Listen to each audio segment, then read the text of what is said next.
Tinawagan ko siya kaninang maaga-maaga, magre-resign ka daw. Bakit? Sabi niya, bakit? Paalisin mo na ako. Sabi ko, bakit kita paalisin? Wala naman tayong problema. Hindi, yun ang lumabas na balita. Kung may magbabago sa kabinete, sa pamahalaan, kami mag-a-announce. Hindi kung sino-sino man basta nag-post. Hindi sila ang mag-a-announce, walang alam yan. Wow. Talaga, may lumabas na balitang ganun. Na nag-resign daw si Secretary Gilbert Teodoro. Talaga naman. Alam mo, yung mga nagkakalat ng mga, unang-una, sagutin ko yung tanong mo, fake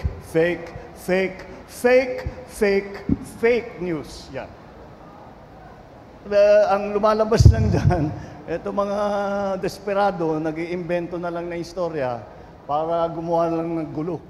Wala naman silang maibibigay, wala silang naitutulong, wala silang kontribusyon sa buhay ng bawat Pilipino, kundi paninira lamang, kundi panggugulo lamang.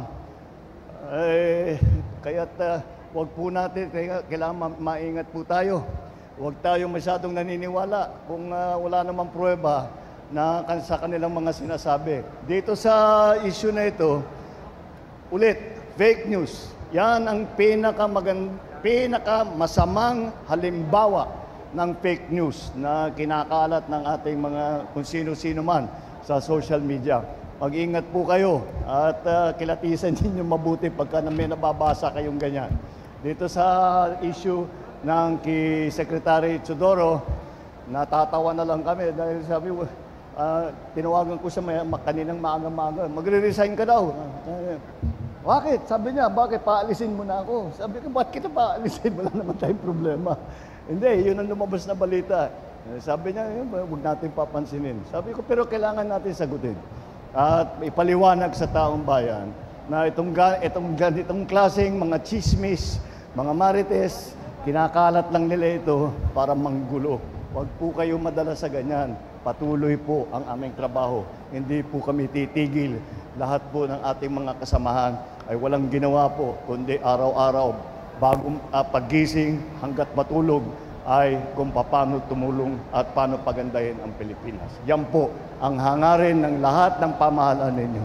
Huwag po kayo nadadala sa mga fake news na ganyang klase.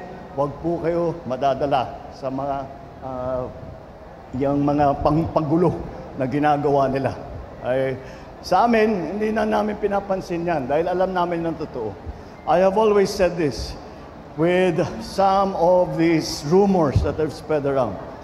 Kami, we have the advantage. We know the truth. So we will give it to you as soon as we can and as quickly as we can so that people understand what is going on.